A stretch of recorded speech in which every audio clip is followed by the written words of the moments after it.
Hey, everybody, and welcome back to Searching for Political Identity. No, that is an inside joke for the two people who follow me on X. This show is no longer called Searching for Political Identity. What it's been 15 months? No, my God. Wow. More like 20 months that I've been operating under the Brian Escow banner, although I guess I just took 4 months off. So actually, effectively 16 months, but in actual time, it's been 20 months since I changed the name. And my logic was that, hey, I'm a Trump supporter now. I've stepped into it. I own it. Sure, it's still an open question as to what it means. What is MAGA? What is Trump? Because it's certainly not traditional left or right. We certainly all agree that we're going through this transformation in terms of the political landscape, and the labels are no longer necessarily relevant, and everything is being shaken up. So I said, so even though it was still kind of a question mark to say, what does it mean politically? What is your identity? What is Trump's political identity? Isn't he more of a chameleon or a bull in a china shop or a common sense politician more than anything? So that being said, I said, you know what? I've owned it. So let's get away from the searching for political identity. Let's call it the Brian Escow Show. And you can continue to explore the theme of political identity, but just be yourself, right? That's the point. Step into yourself, grow into yourself. So that's what I'm trying to do here. So welcome back. And I say it's an inside joke because after a sip of tea, I'll tell you why. For the few followers I have on X, because I just literally asked my followers on X, it was searching for political identity a better name. And the reason than the Brian Escow Show, and it's so annoying that I go back and forth occasionally, even though I've committed to the Brian Escow Show, and I don't think there's any chance that I could actually go backwards in terms of a branding operation. But I pose the question to my audience because it's fun to think about, and it's a way for me to remind them, hey, this is still very much a search for political identity and a search for identity. So, but that's on my mind because Alexa and I just got back from an amazing weekend in LA. We've been to LA 3 times now this year. And we're so fortunate. We're so fortunate to have amazing family in Beverly Hills. Both of us do, actually. It's just such a blessing. And, I've gotten to know my family is amazing. And I wish I could say I spent as much time with them over the years that I've been in San Diego as I should have, but I haven't. But we spent time with them earlier this year. It was fantastic. And I also met Alexa's family at that time. And they're just incredible people. And we visited them this weekend with Alexa's parents as well. And so, without saying more than is appropriate, I'll just say that these people are the most hospitable, the most lovely, the most warm, engaging, intellectual, curious, kind, cool. The older generation, the gentleman is a lawyer, and he could tell you a story about every single star in Hollywood, every single one. So I wish I could tell you some of the stories, but this guy knows everybody, okay? So interesting and so cool and so humble. Just a hardworking attorney who loves to help people. And he lives in Beverly Hills. He's got all these fascinating clients over the years. And then the generation that's closer to Alexa and I, amazing people, theater kids, who are active in Hollywood and have, in terms of management, they were performers, but I guess, everyone's a performer, right, in Hollywood. But they got into talent management years ago and are in that world. I mean, in the upper echelons of that world, were, and then started their own thing and are just doing it. It's so fascinating to talk to them about movies, the younger generation about movies. They're older than us still by a little bit, but and books and comics and not comic. I mean, we talked about movies. I mean, we didn't talk about comics or books a little bit, yes, but to talk about the Odyssey and to do a filmmaker, and to it's just incredible. Such a blessing to have such wonderful people in such an interesting area, and we love LA. We really like it. Um, so I'm glad I'm with somebody who's giving me a reason to go up there and explore. It's the best chapter of my life, guys. I mean, if anyone doesn't know, I got married in November. Alexa and I have been together for 3 years now, and everything is amazing thanks to her. You know, I've never been happier. So it's very cool. Sip of tea. Yeah, so we're up there having just a blast, hanging out, doing Shabbat. You know, and you know, they're not particularly, the older generation is not particularly religious at all, but the younger ones are more religious. And my wife is, if not religious, definitely dutiful and relatively observant, whereas never was. So it's just cool to plug into that community, you know, the LA Jewish community, and you feel like a Jew and you feel connected, and to have this warm, supportive environment. It's just, like I've said a few times now, really a treat for me, coming from a family environment that was wonderful in many ways and blessed in so many ways, but also pretty fucking horrible in some ways as well.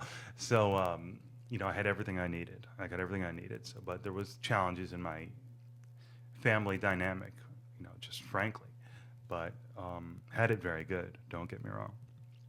So, and in those, you know, conversations, so, you know, and my father-in-law is a law professor, extremely well-respected law professor of like 50 plus years. And as you may know, I passed the California bar exam, what is it, 2 years now, almost ago. So it's cool to talk with lawyers of a previous generation, one practicing, obviously one professor, and talk about politics and legal issues and what are you working on? Oh, that's fascinating. And what's the theory of the case? And just a treat for me. And the reason I'm bringing this up is because, one, I wanted to tell you about my weekend. I hope you all had a great weekend, by the way. But the other is to say that, you know, when politics come, and they're so cool, and so when they say Trump is a liar, and they did, and when they say the Republicans say you can't have free speech, which they did, and when they say Josh Hawley is this super right-wing guy, I mean, obviously he's not, culturally he's a right-wing guy, but he's more Trump than Trump, and they say Elon Musk is an when they go down the list of people who are anti-Semites and they include Elon Musk, you know, and of course, you know, I'm not shy. I'm not looking for a confrontation, but I don't ever mind speaking my mind if I'm asked. I'm saying, I think, so when they say these things, it's not the worst version of them. It's not these, foaming at the mouth people who have TDS. You might categorize them as having TDS, but I would not. These are very bright, very thoughtful people who don't like what they see out of Trump and the right. And what I would say, though, after a sip of tea, is that they are very much in this older generation, and not only the older generation, so in fairness, but most of the conversations I had were with the older generation this time around. And, there's a disconnect between where we're getting our information.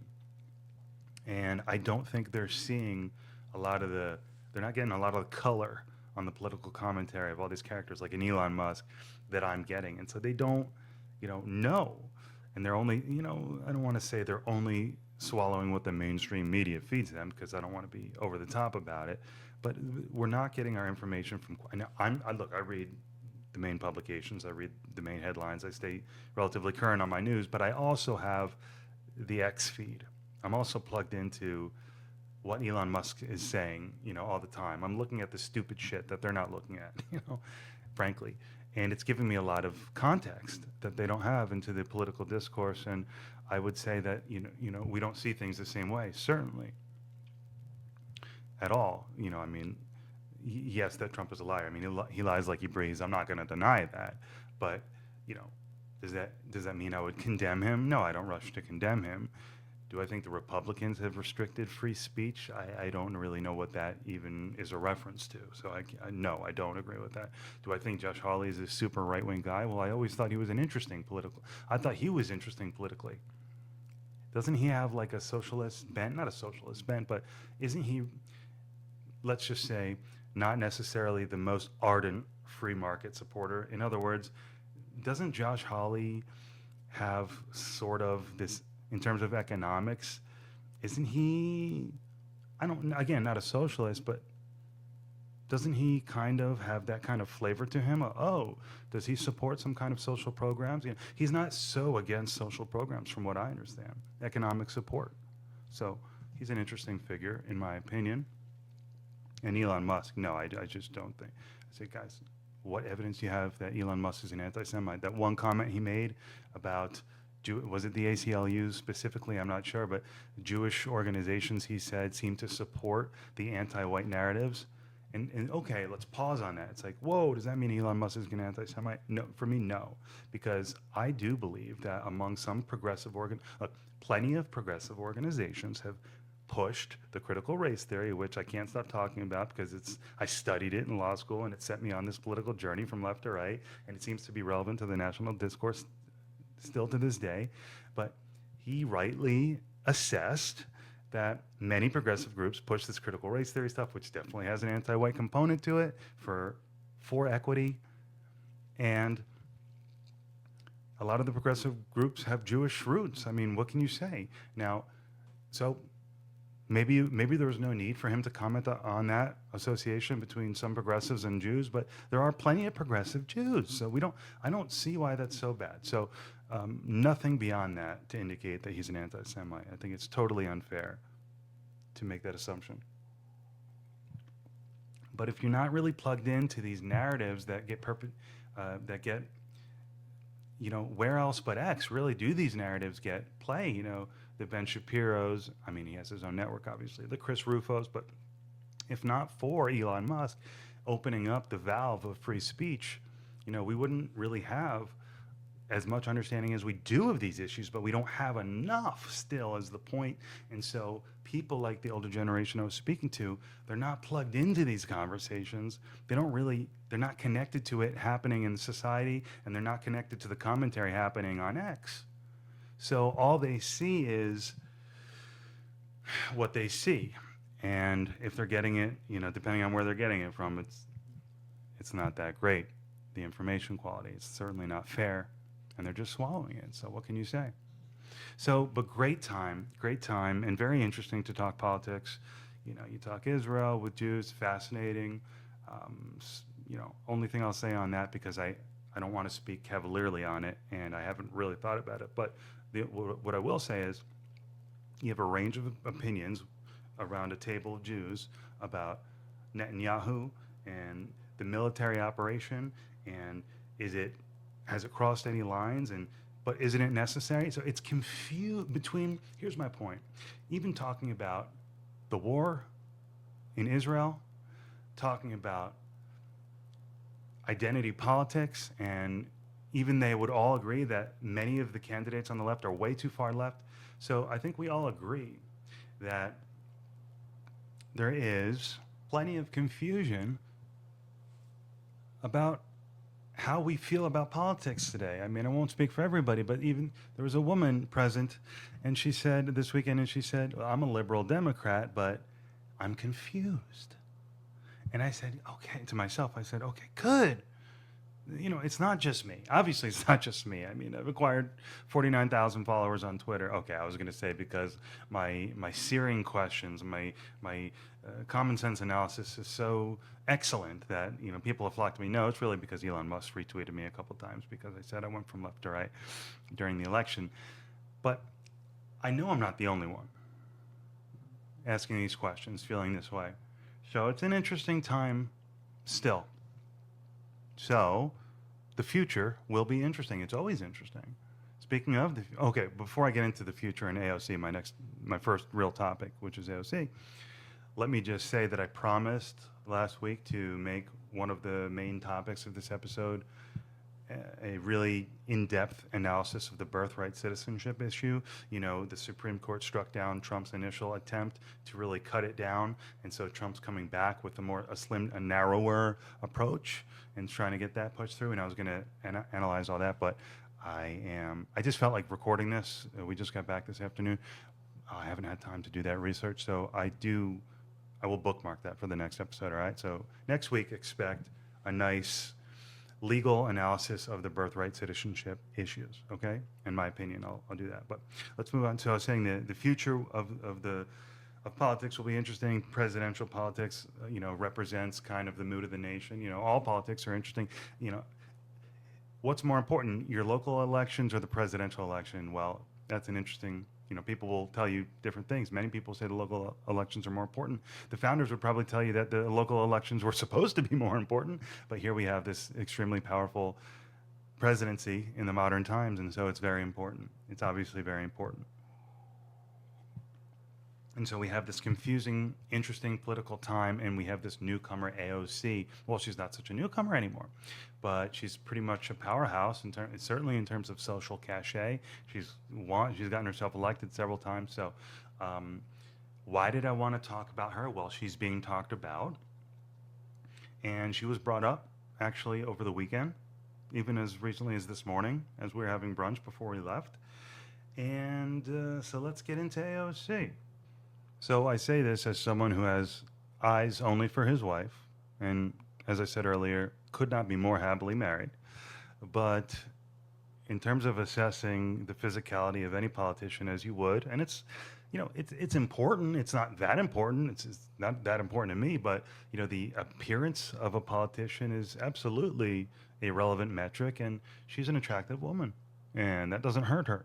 So I guess there's nothing wrong with starting off and saying, here we have an attractive young woman who's an interesting political figure. That's okay. That's interesting. Now, in my opinion, her looks have nothing to do with why she's attractive. I mean, maybe like 1%, but substantively, of course not. So why is she interesting? Well, she's the bartender. She's the bartender, the young Latina working class woman who stuck it to some senior Democratic establishment, got herself elected, but has also managed to kind of become the establishment and, the talk of the town. And is she transforming the Democratic Party? Is she the fulcrum? Maybe. So she is interesting. So what more can I say? Well, she's got a lot of abilities, obviously. She's very talented.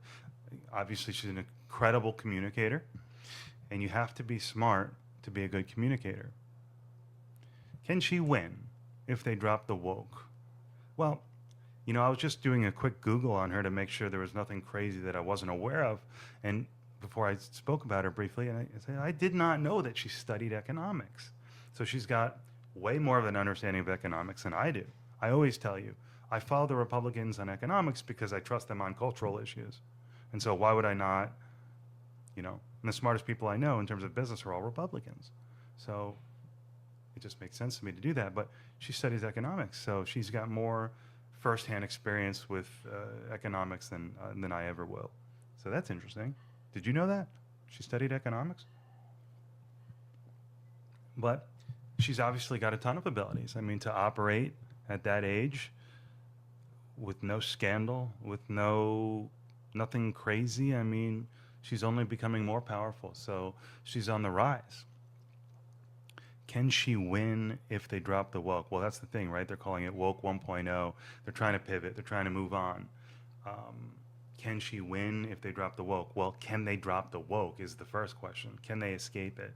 She's part of the squad, very progressive, very associated with, particularly with the anti-Israel views, which is one component of being woke, but not the full picture. So is it fair for me to say that AOC is very woke? Well, I think it probably is fair. I mean, she's really associated with the most far left progressive movements. Certainly economically, is there any reason for me to say that she deserves distance in my mind between herself and the crazy culture, like defund the police, the war on gender? And I don't want to say that as if to say that I think there aren't legitimate attacks on trans people. I think there are, and we're all actually morally obligated to defend trans people from vile attacks and from attacks that cross the line. But there's certainly room for a healthy conversation from both sides about what's appropriate in what spaces and how to live in this modern age in a way that works for everybody. So, can she move on from woke 1.0? Probably. She's probably talented enough and doesn't necessarily have enough of the baggage to hold her down. So she could probably move beyond woke. That would be interesting if she did that. So she says, hey, we're progressives. We're economic progressives. We don't care about the bathroom. We don't care about this. We learned our lesson, and we're going to move into this economic populism, basically. I mean, then all of a sudden, you can grab a lot of people who supported Trump initially and are looking for some relief from a political class and a wealthy class that have sold them out. Whether it's the wealthy class, the political class, the people at a certain point really don't care. There are going to be a lot of interested people in hearing what she has to say if she wants to address the economic issues. A democratic socialist, we can talk about that in a second, but a Democrat who wants to start focusing only on the economic issues, I mean, that's going to be very attractive, even if the ideology is bullshit, even if it's misguided, it's going to be relevant. Talk about people's well. I mean, come on, it's the economy, people. Would I support her? It's not inconceivable to me that, she could earn my vote if I earnestly thought that she wasn't going to bring any, craziness in terms of cultural policy, which she probably wouldn't. I don't think, I'm not having alarm bells going off in my head as I imagine an AOC presidency. Perhaps farther left culturally than I would want to be, but nothing that freaks me out. So I don't see myself becoming a supporter of hers. I don't see her winning me over after everything I've been through. But I can't rule it out. I can't rule it out. And I guess what that really means is I can't really rule out going back to the left.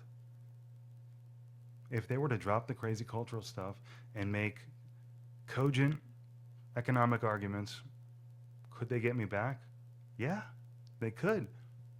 Because although I'm confident that history has taught us clear lessons about socialism and communism, what I'm not confident on is that it's necessarily the case that whatever emerges economically out of the left is going to be bad. I would not bet my entire net worth that whatever comes out of the left in 2028 economic policy is going to be a disaster for the country. I would not. I'm not ready to say that I believe that. I don't know. I need to learn a lot more. So it's possible. It's possible. Like if AOC is running against Vance, that's the classic thing, or Rubio, or DeSantis, my top three guys on the right. It'd be interesting, man. Like I like to say on X, and some part of it is for clicks, and part of it is because it's an expression of something I'm feeling, and it's relevant. So I want to express myself and help people. I just want to be a little provocative, not just for the clicks, but actually to try to help people talk and think about things, stir up the conversation a little bit in a healthy way. And I like to say, it's done. Put me in. I submit my vote right now. But of course you got to hear the arguments and let the election play out. Of course. Of course, ultimately, I'm always going to vote for the person who I think is best. I just really respect those three guys. And it's not that I don't respect AOC. I just, you got a governor that went to law school that I really respect. You got Marco Rubio, who's, and interestingly, so at dinner over the weekend, one of the people I was talking to said, yeah, Rubio is probably the best choice. You're right, Brian. But he's not going to have any cachet come 2028. I said, why would you say that? I said, why would Marco Rubio, Secretary of State? And he said, interestingly, who's in charge of the Middle East negotiations? I said, and he goes, Jared Kushner and Steve Witkoff, not Marco Rubio. Marco Rubio has been sidelined. He's going to have no relevance in 2028. I said, well, that's interesting. Not the way I was looking at things, but you never know. I mean, look, we are 2 million light years away from the 2028 election. So the truth is, nobody has any freaking clue what's going to be what. We can read the tea leaves now. We can make our best guesses. But we have to just wait and see what's going to happen. So the reason I want to now shift, so would I support her? It's possible. I can't rule it out. I would not, I don't, it's not likely. Okay, I want to move on now to a random topic. UAPs. You know, speaking of things that people who are not on X are just not aware of, the narratives that people are not aware of is the alien thing. And I'm not talking illegal aliens. I'm talking about extraterrestrials. I'm talking about UAPs, unidentified aerial phenomenon, the new acronym for UFOs.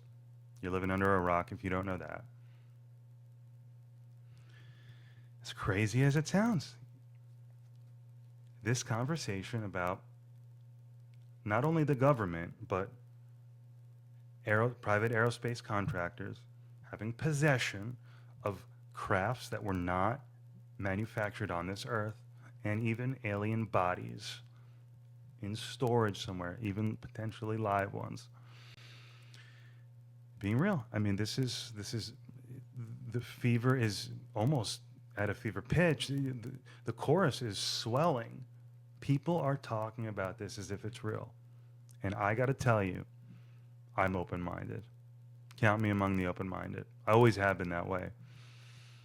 But I'll tell you, and I've told this story before, so forgive me if you've heard it, but this is why I really believe in this, in the alien thing, that they're here.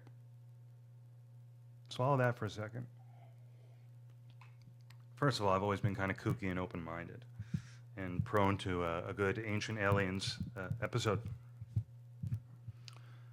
But really what it was about 2 years ago now, Alexa and I went out to dinner with a friend of hers and her boyfriend in La Jolla. And it was my first time meeting this couple. Very nice. We had a great time. And, we had 2 drinks and dinner. And the guy told me, the boyfriend was this machine learning expert, engineer, aerospace engineer, machine learning guy. Okay. He worked for one of the private, contractors in San Diego, Lockheed or Raytheon, whatever it was. Okay. And he said he was in the process of, he was on his way. In a few months, he said, I'll be fully transitioned to working for a 3-letter agency. I'll be in Virginia. Okay, say less. I said, okay, interesting. I said, all right, dude. Given that background, I'm gonna ask a question now that's gonna probably make you laugh at me. I said, am I crazy for believing, because I'd watched a lot of documentaries and new ones had been coming out, and this thing was on my mind. So I said, all right, given your background, am I crazy for thinking that aliens are here on Earth now? And he said, you're not crazy. And there's more that I'll be able to tell you in 2026. My jaw was on the floor. I was like, holy shit. But that's all. So take that for what you will. About 9 months after that, I'm walking my dog Rosie one morning. I'll give you the precise date, actually. Tuesday, March 4th, 2025, 5:15 a.m. I take my dog out, as I always do. It's still dark out at this time. Now, keep in mind, it's dark out. 5:15 a.m. We walk down our apartment building stairs. We go onto what I'll call a loop road in our apartment complex, this road. We would do our little walk, and what our walk is it's this internal road in the complex, and then it spills you out to the main road. You walk along the main road for a little while, which I don't love because there are these cars, and it just doesn't feel as safe, right? But whatever, we do it. It's where Rosie typically poops. And when you're on that main road, the apartment building is on your right, the main road's on your left, you're walking down the sidewalk, and then it spills you back into the community, and we do this little circle. That's our loop. So this morning, it's 5:15, it's still dark. Nothing out of the ordinary. We're on the interior road. It spills us out to the main road. And for no reason at all, I just, being a guy who, looks up. I looked up at the sky as we came, because when you're in the loop road in the inside of the complex, you can see the sky, but you have the big building kind of next to you, the 5-story building, and so it's not as inviting to look up at this big horizon. But we got into the main road, and across the street is a strip mall, just trying to give you a 1-story strip mall, so plenty of open sky. Just giving you there's a taco shop there, a gas station, so visual. Anyway, so we spill into the main road, apartment buildings on my right, and I look up and I see the black sky, and I see this basically a full moon hanging in the background. Pretty, it's, I don't know. It's about that size in the distance, and the starry sky. It's a black sky though. And I look up because I guess the moon drew my eye up. And I swear to you guys, and this is just as we turned onto that main road, and the buildings are on our right, the 5-story buildings. I look up, I see the sky, and I kid you not, a bright orange ball the size of like a U-Haul truck, maybe 1.5 the size of a U-Haul truck, something around that size. Not huge, but not tiny. A big, super bright plasma looking energy shield. The reason when I first saw it, as a pure human reaction, literally the first word that entered my mind was pumpkin, because you're kind of in a daze, you're still walking around, and you see a bright orange object, circular, flying through the sky against the black sky, and you're like, pumpkin, like what? And then the second thought was, that doesn't belong. That doesn't make sense. It was as if you're looking at a black screen on a PDF, you have Adobe Photoshop open or Bluebeam, whatever you use, and you superimpose a bright orange circle on that black screen. That's exactly what it looked like. That kind of contrast. So it's like, okay, circle, sphere, super bright orange, instantly an extraordinary experience. And then, but I would not have called it an energy shield initially, because, why would I have called it an energy shield, right? It's not the first thing that came to mind. Circle, sphere, orange, bright. Those are the words that come to mind. But, so it's streaking, it's silent, it's moving quickly. It's about a helicopter's distance off the ground, and it's traveling directly west toward the ocean, over the building, over the street, over the strip mall. And I saw it for about 30 seconds total before it disappeared into the horizon. And get this, why did I refer to it just now as an energy shield? Because every 2 seconds, so I'm looking at it, I see this orange ball, sphere, streaking across the sky. And then 2 seconds later, I'm transfixed. I mean, I'm just staring at it, totally in shock. And after 2 seconds, the shield, the orange disappears. Just totally dissipates, the orange circle. And what's left is a black triangular object. Now, I should tell you the truth. What I saw once the orange circle disappeared was 3 white downlights in the shape of 3 circular lights in the shape of an equilateral triangle. Down, nothing in the center. And I can only assume that there was a black triangular craft supporting those lights, because I could not distinguish the black craft that I assume was there from the black sky. So it was just the 3 downlights in the shape of an equilateral triangle. And then the shield came back on. And then it was an orange sphere again. Pumpkin. 2 seconds. Moving continuously the whole time. No silence, no nothing, or no sound. Just straight line. Shield on, shield off. Shield on, shield off. And I'm just like looking at the orange circle, looking at the 3 downlights. And people say, hey, that's a classic UAP sighting. You saw the Manta, T3B, whatever, this and that. People say, yeah, that's Raytheon, that's human. Look, here's the point. What I saw was either, well, let's use Occam's razor, okay? That was advanced human technology, there's no doubt about it. I'm not a pilot, I don't know a damn thing about airplanes. I can say with confidence that what I saw was extraordinary. So, at the very least, using Occam's razor, that was advanced human tech, and that's fascinating, and it's relevant because, with respect to the themes of political identity and all of that, well, wait a minute. If we have secret technology, which we obviously do, obviously there's always technology that is not available to the public, pioneering, cutting-edge stuff. The question is, and I love this question, is what impact could that technology have on the political environment? Because I want to know all the available information. Wait a minute, if we have a source, because if we have that plasma shield, we probably have a source of free energy. You know, we've probably got physics way more advanced in private than it is in public. We probably have energy, fusion, fission, whatever. It's all probably figured out. And there's probably serious dangers with that power. Because if everyone knows how easy it is to create, you know, earth ending amounts of energy, if energy is truly available like that and anyone can kind of do it, well, wait a minute, we probably don't want to publish that. So in the best case scenario with this suppressed technology, it's for the betterment. It's really a noble suppression. But either way, you wonder, wait a minute, but the positive side of that technology could be totally world changing. So there's that balance. And there are people who say, yeah, man, it's suppressed and it needs to be unleashed so we can save the world and continue to lift people out of poverty. And that's where it gets interesting, where if that's the case, I mean, if there is this suppressed technology, are the capitalists holding it back? And, okay, well, this is information I need in order to make reasonable calculations about what I believe politically, right? Now, that's the prosaic explanation. That's the Occam's razor.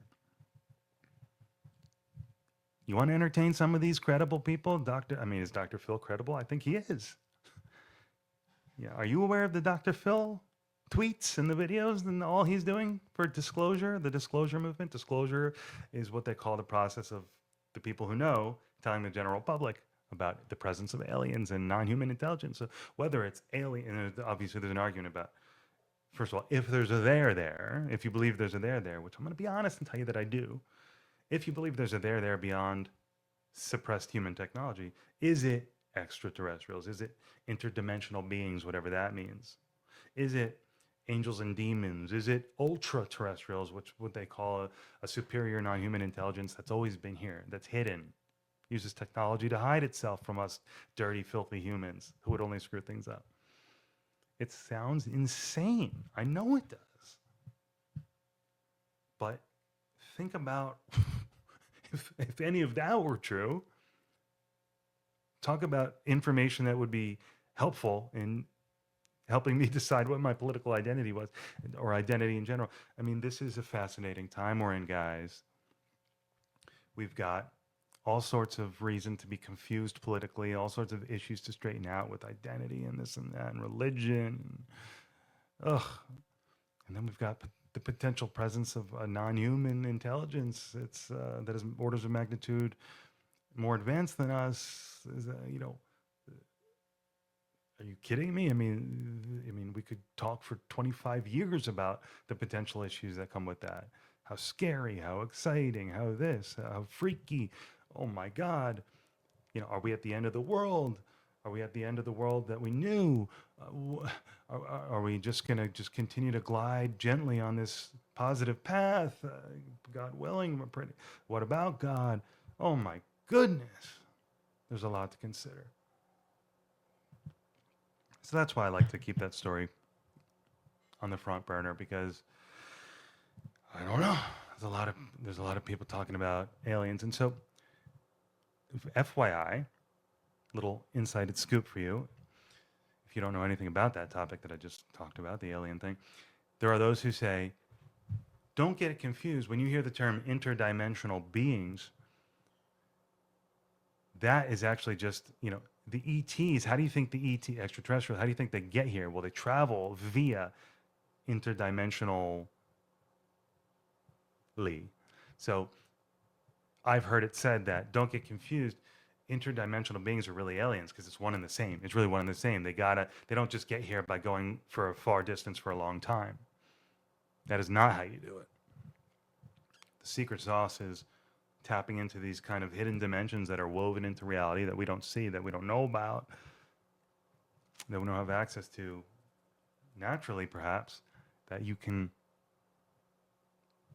access if you know what you're doing, and somehow transverse space and time in a way that is not understood by us right now. So isn't it? So that might solve the question of it. If you hear interdimensional being, and then people say, oh, they're demons and they're aliens. It's just enough said for the moment. I mean, so do I believe it really? There's something going on. There's smoke. Where there's smoke, there's fire. There's something going on, and I am currently persuaded that it is more than just secret advanced human technology. Very possible that it's simply just that, and that I'm easily gullible. Because I'm gullible. I'm going to be honest with you. I'm a kind of a gullible guy. Or at least I was. And I think, part of my reaction to moving to the center and even aligning myself with calling myself a Republican and being with the right is saying, hey, I don't want to be gullible anymore. And gullible to this idea from the left that everything can be fine if you just throw more money at problems and use the government to fix things. It's all going to work out. It's all going to work out. It's all going to work out. Well, wait a minute. Hold on. I'm maturing. I'm growing up a bit. Accountability. Is the government really going to solve things? Is money really going to solve things? But then again, people say, hold on, sir. You're trying to say that you're coming out of your gullible phase and you're no longer gullible, but you're supporting Donald Trump? I know the irony. Trust me, I get it. I have a few news articles that I was going to mention. I guess I'll just do it very quickly because I'm tired. But yeah, AOC, UAP, they're related because she's an interesting political figure. Potentially. She's a potentially interesting political figure. I'll give her that. She's got potential to be interesting. She's interesting, but she has the potential to become quite interesting, depending on what she does. So, and the UAP, they talk about identity and what it means to be a human being on Earth right now. Do we have all the information we need to make decisions about our lives? The relevant. I guess you can only work with the information you have. But it's pretty interesting to think about, what we don't know about. A couple quick news articles that caught my attention over the last week. This first one, obviously, you've heard about the electric shock gloves that ICE is now going to be using and law enforcement in general. I saw an article I flagged it about a week ago, and there's been a lot written about it since then. So people are interested in this topic, definitely. And honestly, my opinion is, call me crazy, call me heartless, but I do not have this automatic reaction of, oh, that's terrible. How could you do that? No, it's a law enforcement tool. It's a weapon. Is it any worse than is it worse than a gun? So the idea is you have these gloves on and you can very discreetly and very quickly activate them and use, and all of a sudden they're shocker, Things are going to happen. There's already been a registered death relating to them. They were not used properly, as far as I understand. You're not supposed to exceed like a 15-minute zap, a 15-second shock at any given time. And in the death, there were 2 significantly longer than 15-second shocks applied. So things are going to happen. It's and then it's always horrible. But on balance, am I prepared to say that they're a bad invention? No. Why would I want an officer who's smaller, disadvantaged, not to have a weapon that 9.9 times out of 10 is going to be perfectly fine and very helpful? Is that wrong? Is it wrong to give an officer a weapon? Well, no. That's who should have weapons. Now, not the only people who should have weapons. I'm a big Second Amendment guy. But, as an intermediary step before you go full blast with the gun, crowd control, compliant, I don't know. I guess I'm a heartless conservative. No, I never want to see anybody abused by law enforcement. Never. And so to the extent that this product is going to create those not only opportunities, but situations that's going to happen, that's horrible. Of course. But does that mean that I'm against the product? No. Is that bad, guys? I mean, am I a horrible person? Jeez. So that's the electric shock gloves. Another interesting story was this surrogate mother.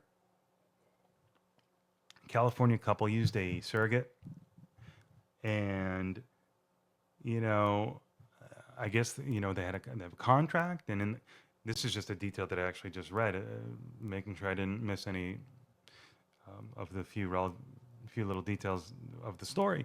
One of them that I caught the second time around looking at it was, oh, they had the contract, and the surrogate said that she met with the people, of course, before doing it. And even though the contract obviously gave them the right to terminate, clearly, because that's what the couple wanted to do, they wanted to terminate. And she fled to Texas, where it's illegal to terminate. And the baby was born, despite because they discovered a serious heart defect, and then that was the whole story. And she said second time around, the interesting part of the article was how the surrogate said when she met with the couple, she didn't think, despite the fact that what implied is, despite the fact that the contract gave them the right to terminate if there was a health defect, she didn't think they would. She didn't think that termination would be their first option if something came up based on the vibe she got from them. It's like, what an interesting story, You're a surrogate. What's your motivation for that? I don't know. I'm money, right? I guess. And they just say, okay, presumably you're getting the money either way, right? So maybe it wasn't about the money. So what was it about? Okay, it was about life. She wanted to protect the baby. Wow. It's a fucking interesting story, isn't it? The baby's going to have challenges. It's getting tremendous care. It's unbelievable. What would you do? What would I do?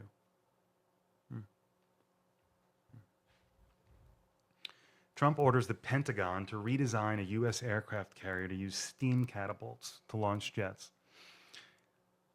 I don't remember how Trump became aware of the issue, but he's a plane guy. He fancies himself a builder, a technical guy, and so he became aware.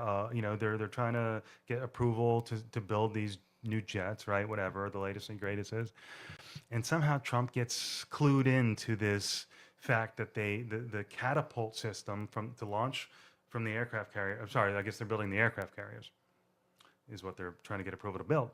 And he somehow becomes aware that the system to launch these jets into the air from the sea had recently been switched from a steam engine system to a digital electrical system. And somehow he became aware of that and interested in that. And he said, before I approve anything, I want to meet the catapulter. And so he goes right to the guy who hits that button or does whatever, works on that system. And the guy came to a meeting, and he brought his people, and they had, their army, their whatever, soldiers, and technical people, but soldiers. And Trump says, okay, you're the catapulter. What's better, steam or digital? And the guy says, sir, steam is better. When it broke, we could fix it with a blowtorch and a hammer. When one of these digital systems go down, we got to get a genius from MIT. It takes forever, this and that. Nobody can figure it out, this and that. So Trump said, so he imposed his will. He said, we're not going to improve. We're not going to build these aircrafts, and we're going to build these aircraft carriers. We're not going to build them unless they're steam catapults. And so they're being built with steam catapults. It's just interesting, isn't it? Can you imagine another president doing that? No, you can't.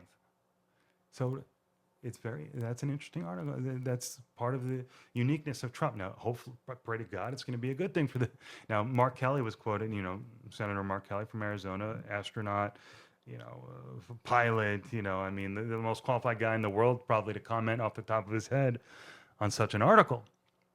And a politician against Trump, of course, but so what he said was, given all my qualifications, I wouldn't even tell these people how to build their system. So Trump, stay out of it. He says, stick to what you know. Ballrooms, bankruptcy, and something bad with a B. So he hit him with a B. So it was a very political response. And so it leaves me to wonder, because it was so political, is there any part of Mark Kelly, like in your room by yourself at 2 a.m, was Trump right about that? I'm curious. Because he didn't hit him with a technical response about why steam is not better. So perhaps it's better. Wouldn't that be? That would be the upside of Trump. The example of him being a different kind of guy, shaking things up, being a different kind of president. Wow. And the last article before I get out of here is terrible story about these brothers in San Antonio who appear to have just been randomly shot by their crazy neighbor. The story is they're 20 and 11 years old, apparently great kids from a great family, of course, to make it worse. and just a blindsided random, who knows if they were playing in the street or just walking down the street or just hanging out outside their house. But the story is their neighbor just got a gun, walked across the street, and fucking shot them up, killed them both. That's it. And the reason I chose that story is, well, it's striking, obviously. It's just the senselessness, the quickness of life. I mean, I'm this. Everyone's the story, the leading role in their own movie, right? And I'm no exception. And I get a podcast now with my name in it, and all of that. And I'm trying to figure things out. And I hope you feel that I'm actually a humble person and not egotistical at all. But I am using myself as a storytelling device through this time in our country, and I hope I'm having a small positive impact. And the fact is, I'm alive, and I'm able to do that, and thank God. And what a blessing that is. And life, what an amazing, what a trip. What a good life I have. Hasn't been perfect. There's been some challenges, but on balance, we're talking about 1 in a trillion jackpot kind of lives. I mean, compared to the people who have lived throughout history. So it's interesting and fragile and amazing and scary. And I'll wrap it up by saying it was such a pleasure to be with family this weekend. And I just feel so lucky. And that's part of the reason why I want to continue doing this podcast is, I just feel like I have an obligation. I'm alive. I've got breath in my body. I've got a brain that's interested in this stuff. I want to make a difference. I want to make a positive difference. That's all I'm trying to do. I hope you recognize that. So thank you very much. I'll see you next week. I've got a lot of messages to get back to. I've got a lot of people lined up. So we're going to be bringing back the interviews soon. So I don't know if the next episode will be a solo episode. Probably will be. Probably get into birthright citizenship because I promised I'd do that. Probably do one more solo episode, kind of getting my feet wet again, getting my sea legs back for this podcast, and then I'll jump into some interviews, bring some friends back on, and a friend, MJG Asulo, to be precise. If you go back to the original Searching for Political Identity podcast, he was one of my first guests, a great guy, super fun, conservative friend of mine from childhood. And a bunch of other people, some politicians, some people running for office, and some acquaintances from Twitter who I find interesting. So looking forward to that. And I just thank you guys for being here. So I'll see you next week, right? Take care. Bye.